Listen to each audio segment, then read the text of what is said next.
Welcome on in, everyone. It's Malliem back with another weekly horror story. If you've got a story to send in, feel free to post it to my subreddit linked below. We're picking it back up with Murder is Legal in My Town, but I Am Yet to Kill Someone, Part 7. Don't forget to leave a comment if you want the series to continue, especially because the author says we're in the final stretch now. If you enjoy the show, hit that sub button for me. It helps a lot. Thanks! There are no happy endings in Brightwood. My story has reached its end, and whether it's a happy one depends on perspective. In front of me is a glass of milk. I gulp it down, desperate to quench the scratch in my throat. I already tried to scratch it myself with my fingernails, but apparently that was the wrong thing to do. I gagged instead, bringing up every measly thing in my stomach. For 3 days, I was put inside a white room where I wasn't allowed to use my hands to scrape that relentless fucking itch in my throat. When I screamed and laughed and sobbed and tried to cut my throat open, I was taken inside an even wider room with no door. So many rooms, so little time. This room is familiar. It reminds me of a box. I've already tried to escape, but they drag me back, kicking and screaming and biting. I've learned that biting makes me feel better. They've captured me, the Rabbit Queen. A bright light shines in my face. It doesn't hurt, but I raise my hand to shade my eyes. There's a single chair for me and a wooden table I rest my feet on. When I'm told to put my feet down, I laugh at the shadowy faces until I'm gagging again. 2 faceless silhouettes stand opposite me, murmuring to each other. The light grows harsher, almost uncomfortably bright. The milk in the glass turns to water, then to Diet Coke. I stare down at the fizzing, spilling over the brim. I tip my head back, breathe out, wrap my fingers around the glass, and gulp it down until milky soda creeps back up in a sour, milky bile. Ow. One of the shadows leans forward with steepled hands. I keep drinking from the glass, teeth clinking against silver. We know you're still in shock, but you still haven't told us. He drifts off, and I laugh.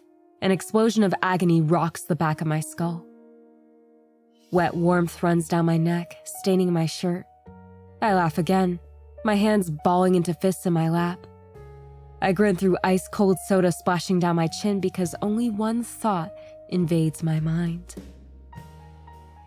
I'm free. Elle, can you hear me? Yes. No. I don't know. I communicate through those words because I can't find my own. And when I do, I find myself laughing. Yes. Warm red drips down my neck and face. I am used to it. I want to itch at my throat at that never-ending raw agony searing my bones. I want to pull them from beneath my flesh until I am all but skin and blood and muscle leaking from me like glue. Please take this seriously. The main shadow clears its throat. Can you tell us what happened to Kane Sinclair? Yes. The shadow nods, and I watch as others shadow dance behind him. I erupt into laughter again. He sighs, loud and exaggerated. In your own time? Yes. Elle, stay calm. How can I? How can I when I still can't reach my throat to tear it out? I tried everything. I wonder what will happen if I smash my empty glass across the table and use the shards to slice myself open. Yes. The shadow leans forward. He smells of toothpaste and stale coffee. All right, Elle. Start from the beginning. Tell us about Kane Sinclair. My body jerks and I'm fully aware of myself. The black hole drilled inside me, my unraveling self. I pull on my best smile, the one I knew they loved. The grin that split my mouth hurt my jaw and sent me spiraling. I look directly into a new camera where thousands of eyes wait for me to break. I saved him. I don't remember saying those words. They existed only in my mind, the only things keeping me anchored. I keep my mouth shut, but inside I am coming apart. I am back in the control room in Brightwood. I'm on my knees. The floor is ice cold. My only light is the screen showing the final contortions of his brain, which would rip away his humanity for good. It wasn't fair. I had seen his beginning, an innocent child contorted into the seed of a psychopath. His awakening, his killings, my family's suffering at his hands.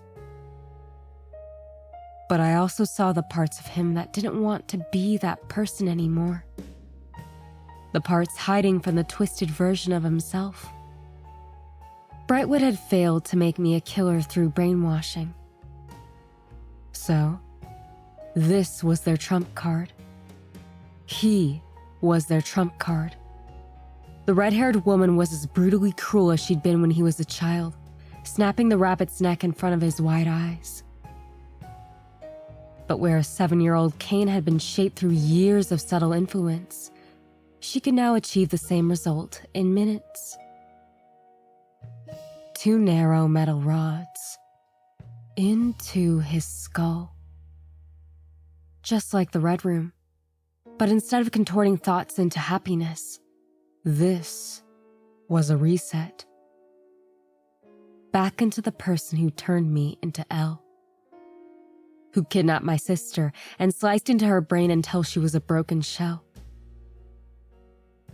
How can I describe agony with cohesion? It begins with an abyss inside my heart and a splinter in my gut, watching hope ignite right in front of my eyes. I remember screaming, slamming my hands into a door I knew wouldn't open. His screams collapsed into wails, then whispers begging for death. Then nothing. I'd only looked away for a moment. When I looked back, all life had been drained away.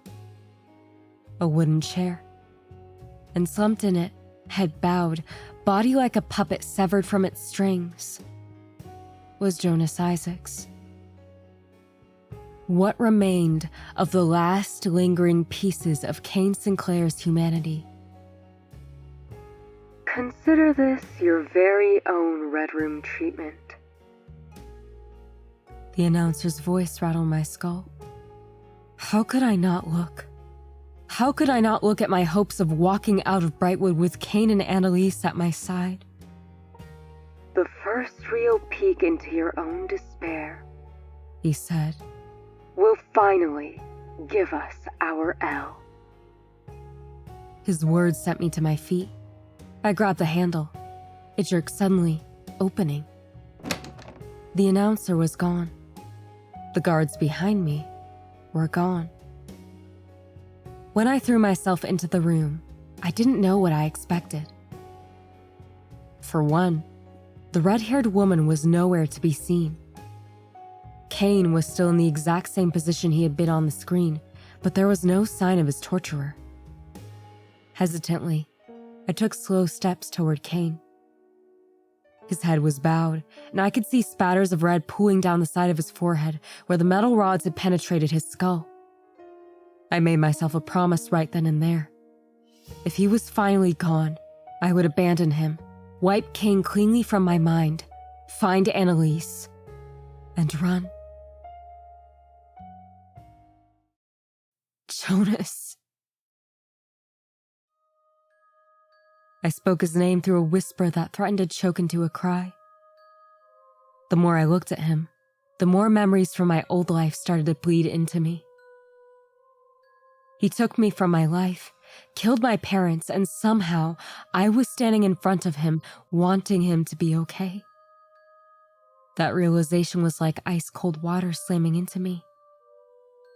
I wanted him to be okay. I wanted him to be. Kane. Part of me wondered if he was going to lunge off the chair with a maniacal grin, throwing himself at me like a wild animal. I never did see the end of the procedure. Just like him slumping forward, his body relaxing against the chair. Looking at him now, Kane just looked like the kid who had sat behind me in math class for 2 years. The kid who killed Jessa Pollux in our sophomore year. The kid who had followed me on his bike to uncover the mystery behind our town and the so-called urge. No matter what I had seen, and no matter what had happened to him, he was still Jonas Isaacs. So, ignoring every ounce of my being telling me to turn around and run for my life, I forced myself closer and grabbed his shoulders, shaking him. Then I grabbed at his restraints, struggling to untie him. He was in bad shape. I was brushing bloody clumps of brown hair from his eyes when Kane's body shifted in the chair and I froze, my hand still grazing his forehead. I fucking told you. His voice was a broken moan that sent me springing back, my voice trapped in my throat. Automatically, I knew he was gone. I knew the procedure had worked, and there was nothing left of him for me to save. Not the 6-year-old little kid forced to become a weapon for people's entertainment, nor my oblivious classmate living inside a fractured fantasy. When he didn't move, his bound wrists only struggling slightly before going limp again, I realized his voice was pained. Kane was in pain. In his twisted mindset, pain didn't exist. I saw inside his memory, suffocated by his lack of emotions and feelings under the guise of the screen filled with blood, and the haunting murders of his father and brother that had sent him into the abyss, embracing pain like pleasure. That wasn't what I was seeing. Kane was clearly suffering, his shoulders trembling, sharp pants escaping his mouth as he drifted from slumber. My gaze found the cavernous hole in the back of his head, where the red-haired woman had attempted to lobotomize him. It didn't make sense to me that it hadn't worked. That, against all odds, he had somehow survived Darkroom's last resort in resetting him back to default. But it wasn't the first time he had fought it and won. Jonas was the product of that. I told you not to let them take it out. His words almost sent me to my knees, but that was okay. I knew them. I had known them days earlier when Jonas had grasped hold of me, high on pain meds. Jonas's voice was a pained hiss. He attempted to lift his head and I helped him, grasping his face, cradling his blood-stained cheeks and pulling his head up so I could see the state of him. His cheeks were ashy, blood still staining him, painting him. When I risked reaching forward and grazing my fingers over his blood-stained nose and lips, he pulled back with a hiss. Ow! Jesus fucking ow! What is wrong with you? His gaze fell on his bound hands, then on his legs, before meeting mine. You promised, Elle, he said slowly. Hurt contorted his expression. You promised you weren't going to let them take it out, and what did you do? He rolled his eyes. Oh, yeah. You left me. He pulled away from me. You let them turn me into him. I lifted his eyelid to check for a concussion. That hurts. He shuddered when I ran my fingers through his hair, my fingers scraping his bloody scalp, a pained moan escaping his lips. Hey, what did I say? Right, sorry, I whispered. Are you? You? His lip curved slightly. What do you mean by that? I turned my attention to his restraints, freeing one of his wrists. The other was a lot harder, though I managed it, fumbling with the knot. Whoever restrained him wasn't playing around. The man watched me with an expression that made me wonder if he was high, or if Ava had loosened something in his skull. His lips parted in a whimsical smile. Still, I pulled at the ropes, pinning his arms down. "That woman," I said through a hiss. "She was doing something to your head." He hissed when I attempted to check his head wound. "Can you stop touching it?" A wave of relief flooded over me. Jonas. His head tipped back, eyes fluttering shut. Fuck. I feel like I've had a lobotomy. "You have," I said calmly. I pulled off my sweatshirt and, after hesitating, his lazy gaze following me, I wrapped it around his head. His blood was dry and flaky, not as recent as I thought. He watched me like a petulant child, lip curled. He didn't move for a moment, his gaze snapping to the ceiling. He leaned forward in the chair, one wrist still strapped down. His head tipped back. "We're being watched." He blew raspberry. "I can bet all my subscribers those bastards are pissed. They want a show, and right now, I'm not being entertaining enough." "Obviously," I said, focusing on his restraints. "They turned whatever that was into content." I untied his other arm. Diving to his feet, he set things in motion quickly. "I thought I was never getting out of that chair." I nodded, swallowing hard. "So, how exactly are you still Jonas?" As if noticing his own state, Jonas scratched the back of his head, grimacing as his fingers came away dripping red. "I have no idea, but it's good, right?" His lips curled into a small smile. "I don't know what happened. I was pretty sure I was about to become Darkroom's puppet for the rest of my life, and then I woke up like this." With newfound energy, he paced up and down, his gaze occasionally meeting the cameras. "Fate." He took a step towards me. "Or maybe Ava's gotten a little rusty over the years. But..." He gently took my shoulders. "This is exactly what I wanted!" "Jonas." His smile blossomed into a grin. "Ever since Jonas started to make me feel human again, he's all I ever wanted." Before I could reply, Kane strode over to the door and jerked the handle. "Locked," he scoffed. He walked backwards, running a hand through his hair feverishly. His gaze flicked to his blood-stained hands. He grimaced and wiped them on his shirt. "All right, we're getting out of here." "So, who are you right now?" I asked. While he grabbed random objects and swung them like a bat, I waited for his reply. It came eventually, though Kane was like a dog, distracted by everything.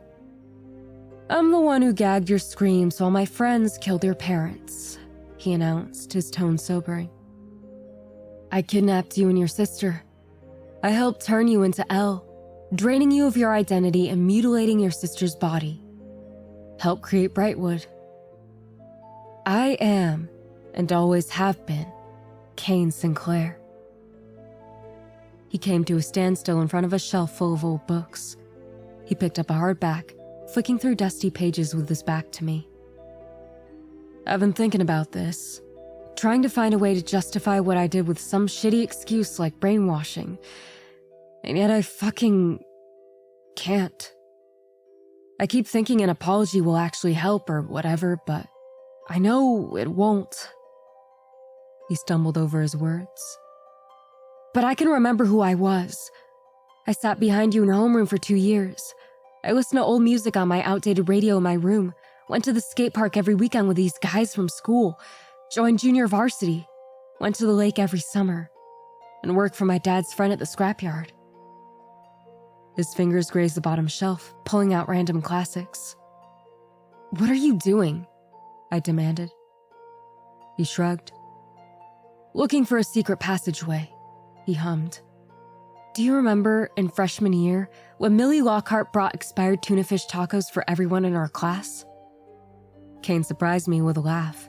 He still wasn't turning to face me. Holy shit, and I mean literally holy shit. I didn't know it was possible to go both ways at once. This time, Kane did turn to me. I figured this was a step forward, or his own personal development. Looking at me and addressing things was definitely a start. We spent the entire day in the nurse's office because our parents refused to come and get us, and you called me a freaking baby. He casually leaned against the bookshelf with his arms folded.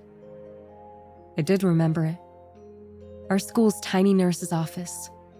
There were so many sick students that Kane and I were shoved into a separate room, our beds forced together. Now that I really thought about it, they were trying to force a relationship between us. Even back then. Even with Charlotte. I dropped to my knees, exhausted, waves of exhaustion slamming over me in icy lashes. You puked on my pillow when you tried to whisper in my ear. I found myself lamenting, a smile creeping across my mouth. When I called you out, you passed out on my shoulder. Those weren't my memories. They belonged to Elle. Part of Elle. Whoever she became was filled with them. Charlotte, Olivia, Allie, and now me.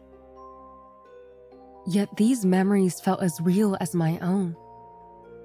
I could reach into my mind and pull out each one. You slept on me, I told him. You were feverish and stunk of puke, but I was too nervous to tell you to move your ass back onto your bed. I found myself reveling in such a normal human memory, which felt like butterflies in my stomach and a burning sensation in my cheeks. It felt like a weight crushing my chest, ignited bones twisting and contorting, and endless, obsessive words suffocating my tongue. A bleeding heart. Suffocating. Drowning. I love you. I love you. Charlotte loved him. Did Allie? Was unrequited love a side effect of being turned into Elle? You stayed until the sky turned dark, and your fever finally gave out. I finished, my stomach twisting, her words choking my mouth once again. I swallowed them down like bitter bile. I think I had a crush on you, and being with you for one afternoon in that state, I changed my mind. Kane twisted to me with a grin. I can't imagine why. He came over, slumping down next to me and lying on his back. After a moment, I copied. You actually told me stories to calm me down, he chuckled. His sigh was exaggerated, almost performative. But Kane was an actor, after all. I remember waking up to you reading a book. The two of us just lay there, tripping on a raging fever, telling stupid stories for hours. It's one of my favorite memories, minus the projectile vomiting. What was she like? The words escaped my mouth like barf. Kane's eyes were closed. Charlotte, I said. The girl before me. He didn't respond for a while, eyes squeezed shut. You probably know by now, he began. It's like an obsession with me. Built into every L's programming for maximum effect and shock value. He spoke as if he knew what he was talking about, not just as an actor, but as someone who worked behind the scenes. Kane didn't open his eyes, and I think that was deliberate. He didn't want to admit his actions to my face. In every season, Jonas Isaacs and Elle become a thing. They're like destined for each other or whatever shit they write into the script. His lip twitched. Or they're supposed to be. You were exactly what they wanted because we had chemistry when we first met. His eyes fluttered open. Charlotte? King laughed. Yeah, the second she fell in love with me, the spell was broken. She knew none of it was real. So they killed her, I finished. Nope. Kane's gaze was glued to the ceiling. She did it herself. Whoever we forced her to be drove her insane. She sliced her own wrists rather than admitting out loud that she fucking loved me. He averted his eyes. That wasn't the kind of person she originally was. The words slipped from my lips before I could bite them back. Did that happen to me? I swallowed thickly. No matter how apologetic he was, he had invaded my brain, forcing me to not just act a certain way, but feel something. And it felt like being physically assaulted. Like splitting my skull open and stirring my brain into soup. What happened to Charlotte? I couldn't speak. Suddenly my words tangled and wrong and spitting like poison. Did you put that in my head? He shrugged and turned to meet my eyes. Shuffling closer, his words fluttered against my cheeks. Warm, ticklish. Depends. You've been inside my head. You know exactly what happened to me. That I was kidnapped and engineered from age 6. That my name was Felix. That I watched Fairly Odd Parents that had 2 moms and a big brother called Kai. His smile softened somehow. You watched me beg for death, for sanity, and then murder your parents in cold blood, stream from my 2 million basement dwellers. Kane swept a strand of hair from my eyes. Do you have feelings for me, Elle? His lips brushed mine. Not quite a kiss, more of a tease. I let myself fall into him, let my lips find his, as that all too familiar feeling of drowning enveloped me, squeezing the air from my lungs. It came fast and heavy, almost wrong, yet somehow right. I climbed into his lap, straddling him, my lips trailing along his neck, my trembling hands fumbled with the buttons of his shirt. Was this Elle? I wondered hazily, heat igniting beneath my skin. Hot and ignited and somehow exactly what I wanted. Was this what Charlotte felt? Is this what Charlotte ran away from by slicing into herself and finding oblivion? It wasn't until I was truly kissing him, and he was kissing me back, slow and tender, his fingers gliding across my skin, that I understood. No. This wasn't Elle. This wasn't programming. Kane cut my face, his voice catching sharply as my clumsy hands found his belt. Not here, he gasped, even as I ignored him, dragging my shirt over my head. This was me. Elle wasn't the one who loved him. I did. Elle! His mouth found mine again, hungry this time, teeth grazing my lips as his fingers tangled in my hair. Elle, listen to me. But his body seemed to betray him. He lowered me onto my back, his lips grazing the curve of my neck. Starving, gnawing on my tongue. We can't. He kissed me again, then pulled back, shaking his head with a spluttered laugh. Not here. You're performing, I said, breathless, when he buried his head in my shoulder. I found the blinking cameras, and I exhaled. Because we have an audience. I could feel his grin against the bare skin of my shoulder. He rolled me over, topping. Smart girl. A smile tugged at his lips. What I'm doing is called distraction. While we're getting cozy on the floor, those psychos watching us haven't noticed I've unlocked the door.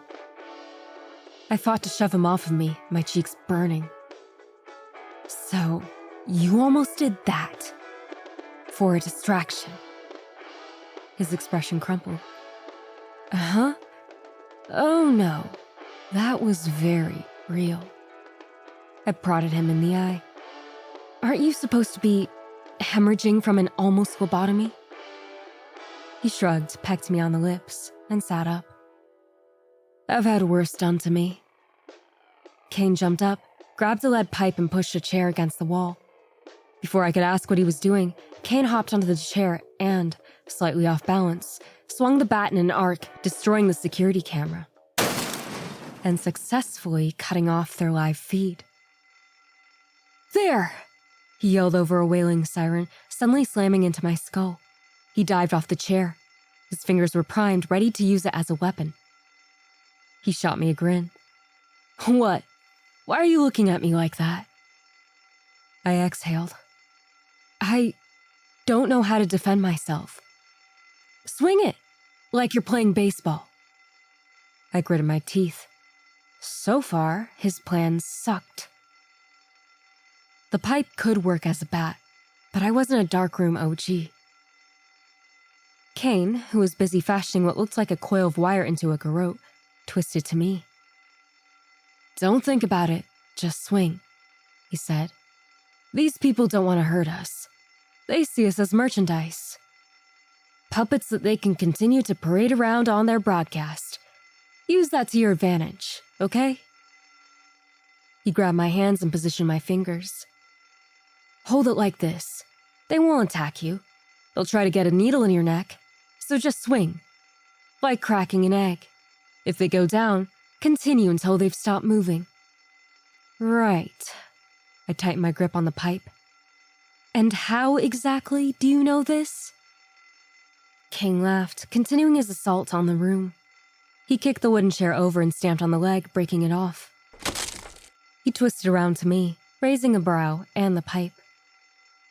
Maybe they did do something to your head, because I refuse to believe after everything you have seen me do, you are questioning me beating someone to death. His smugness, even amidst our current situation, was driving me crazy. I kept an eye on the door, anticipating pursuers. He stepped in front of me, his breath warm against my face. So, here's how it's going to go down, Kane said. Our friends out there will burst in here, probably confused why I haven't ripped you apart yet. You will hide behind the door. They'll see that I did not, in fact, submit to lobotomy number 2, and that I am no longer part of their psychotic cult of influencers. He paused for effect. You swing the pipe, and the two of us are home free. I just swing? Yup. He stumbled off balance, and that was how I knew something was wrong. The hole in his head wouldn't just magically go away. Like I said, Elle, just like cracking an egg. Righting himself, he mimed swinging the pipe and making an impact. Bam! And just like that, he shot me a grin. You have successfully made your first kill. Easier said than done, I thought dizzily.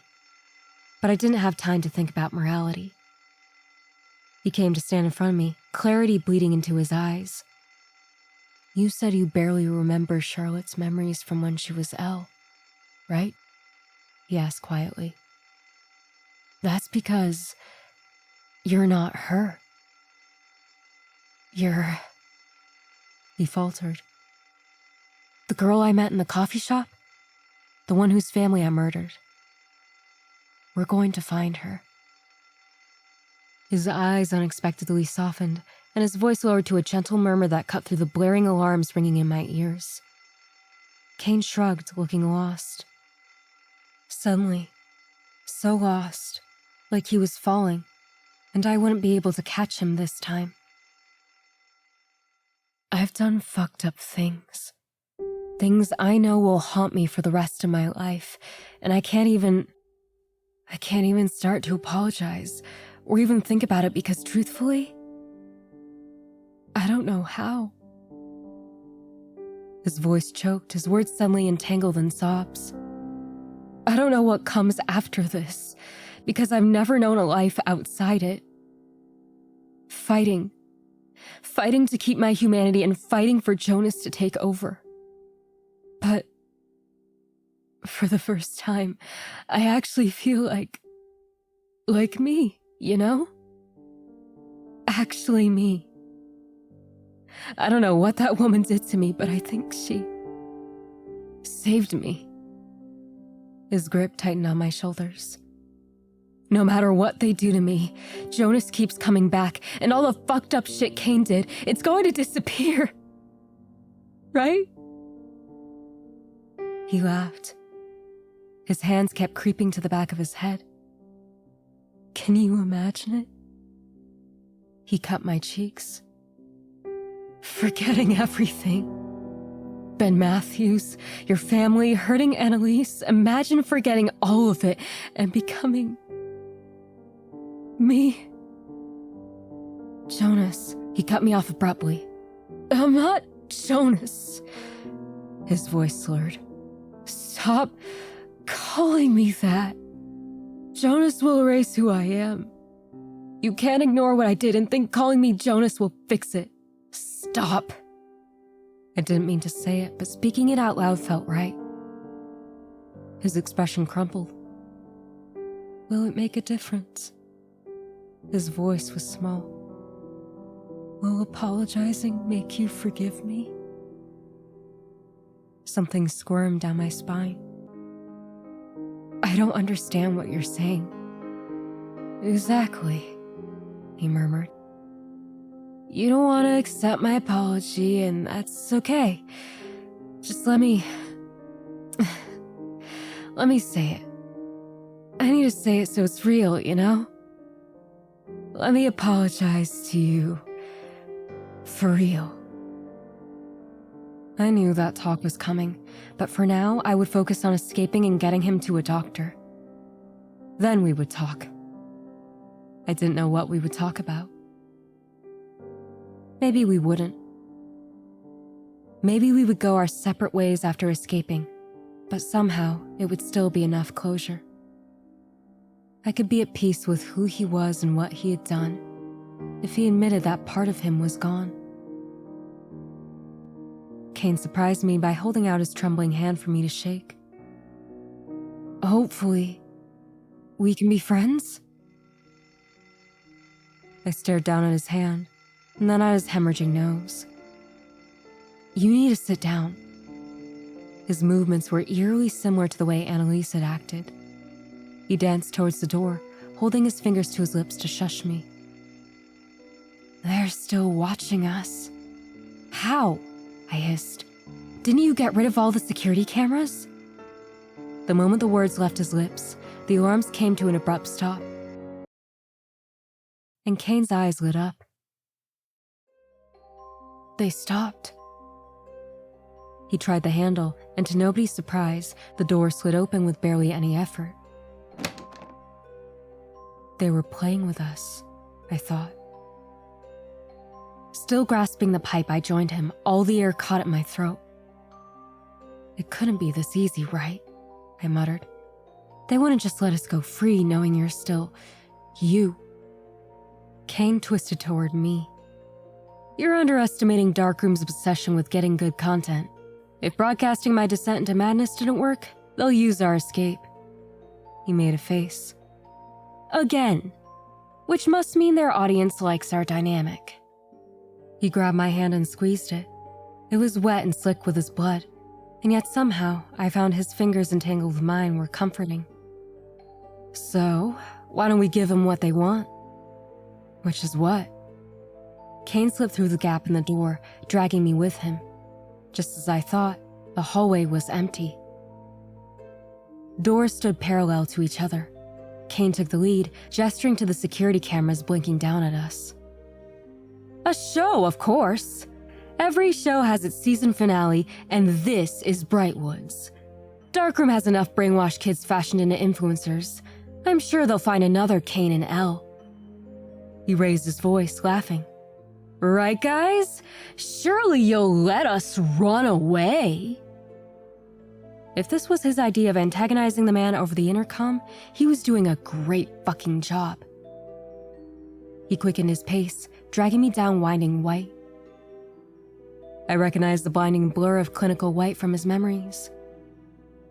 She should be down here somewhere. When he twisted around to frown at me, Kane looked worse for wear. I wasn't sure how long he'd stay on his feet, and I needed to find my sister. Where did they take her again? I thought back to the room with the human laughing track. Townspeople turned into the laughter that had haunted my skull. She was in a room of laughing people, I whispered. He nodded. That sounds ominous. Can you remember which room? Against my own judgment, I did. Somehow. However, when we crept inside and were greeted by an all-too-familiar cacophony of pained laughter, I couldn't find her among the rotting faces and decomposing bodies. Flesh slid from bones, shredded skin and organs hanging on puppet strings, forced to laugh. These people were already dead, their bodies and voice boxes still being broadcast alongside Brightwood. There were new faces, young and old. Joey Cunningham and his father, and some kids from school. Whoever ended up inside the laughing track room meant some part of them had come back, their real identity bleeding through. I just had to hope that when we escaped, we could save them too. She's not here, I said, backing away. King was frowning at a woman whose face peeled away with every jolt of her body. He wasn't moving, his eyes wide, hands balled into fists at his sides. Kane! I grabbed him and pulled him away. Further down the long, winding hallway, he let out a strangled sound, clawing at his face. I made that room. I mean, it's kind of blurry, but when I was a little kid here, this place was my playground. The other kids and I helped build our own torture rooms. I didn't stop walking, a sliver creeping down my spine. You made the laughing track room. Kane swiped at his nose and mouth, beads of red still creeping down his face no matter how many times he swiped. His gaze was elsewhere. I think it was a game I made with Sim, he whispered. We wanted to see how long people could laugh for before they died. Then you know how to turn it off, I said stiffly. I noticed he was stumbling again, struggling to keep up, still trying to stop his nosebleed. Well, not exactly. Meaning? I helped design the program that makes them laugh, he said shakily. There's a health and safety protocol that overrides it. Even if I wanted to turn it off, I'd have to enter a code. And we were never given one. I mean, why trust a bunch of murderous children? You can let them go after, I said, more to myself than him. When we escape and we bring down this place, you'll let them go. I only had to see his expression to know it wasn't that easy, and that everyone in that room was already dead. But that didn't stop me from tightening my grip on the pipe in my hands and, for a second, wondering whether killing him, the root of Darkroom, would free me. Yes, humanity still clung to Kane, but he would never stop being Kane. I stepped forward, my grip tightening on the pipe. Just swing it. That's what he told me. Kane already had a head injury. All I needed to do was finish him. And I could escape with my sister. It would give them a show, sure. Darkroom wanted me to kill Kane. Something acidic crept up my throat, and suddenly I wondered whether saving him was even possible. Bringing him to the outside world would surely put other people and me at risk. He was a psychopath, sorry or not. Empathy, or not. He would never rid himself of that mindset drilled into him, and that fucking terrified me. In here! Kane's hiss cut through my thoughts, snapping me back to reality. This time he led me into Red Room. It looked just as horrifying as I remembered from Kane's memories. It had been modernized, however. Larger, with a cinematic screen washed in deep, dark red, and surgical beds spread out in a deliberate formation. The room wasn't empty. A girl sat cross-legged on one of the beds, rocking back and forth, her eyes fixed on the screen. It wasn't Annalise. From Kane's expression, I could tell he knew her. I watched him take slow steps toward the girl before seemingly changing his mind and twisting around. I thought he was going to speak to her, but instead he gently took my arm and led me back into the hallway. "She's not here," he whispered. "If she's not in the laughing track room or the red room, I think it's pretty obvious where she'll be." I nodded. "Back in Brightwood." "Having fun, Fee?" The voice came from behind us. When I turned around, the girl from the red room was peering through the gap.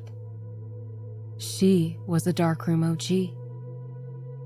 I could tell from the emptiness in her expression, as if every splinter of her had been drained away, replaced with a hollow, wrong darkness. This girl was what Kane was supposed to be. The girl was Asian, with dark curls framing a heart-shaped face. Thick strands hung in front of wide, frenzied eyes. The scarlet smudges on her nose and lips stood out against her skin. She looked more doll-like than human, and I wondered if that was what Darkroom had molded her into since she was a little kid. Her smile widened until it stretched across her face. Something about this girl set my nerve endings alight. There was nothing behind her eyes. This girl didn't know humanity, and I wasn't even sure if she had ever been human. She was more creature than person, a shadow creeping in the corner of my eye. Her voice came out in a hysterical, childlike screech. "Having fun playing with your rabbit?" Kane didn't turn around. "Fuck off, Yuna." "We miss you, Fee," she squeaked. "You're the one who gets to play, and it's not fair. Did you know they killed Luke? Your best friend had his brains blown out in the red room because he wasn't working properly, and you're still hopping around with your little rabbit." The girl hopped towards him, giggling. Yuna's feet were filthy. Her legs were stained with old, crusty red. But aren't you going to tell her?" The dark emoji let out a laugh before clapping her hands over her mouth in mock horror. "Oops. Spoilers." "As I said, Yuna," Kane said with an eye roll. "Fuck off." "But Sim is looking for you." Her mouth split into a grin. "She says she's going to bring back your head." She bounced up and down, her hair smacking against her face. "I can't wait." Kane didn't turn around, gesturing to me. "Let's go," Yuna pouted. "You're bleeding, Fifi." "And you're annoying." The two of them reminded me of little kids. "You need the emergency room," Yuna giggled.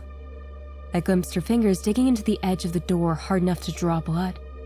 "Before your brain goes poof." Her laughter grew louder, twisting into a hyperventilating squawk. "Poof! Bye-bye, brain." He kept walking, pulling me with him, his grip tightening around my wrist. "Yeah, I know that." I expected the girl to follow us, but her mass of matted dark hair bled back into the room, leaving us with one last chilling remark. "Spoilers, Fee. Spoilers, spoilers, spoilers."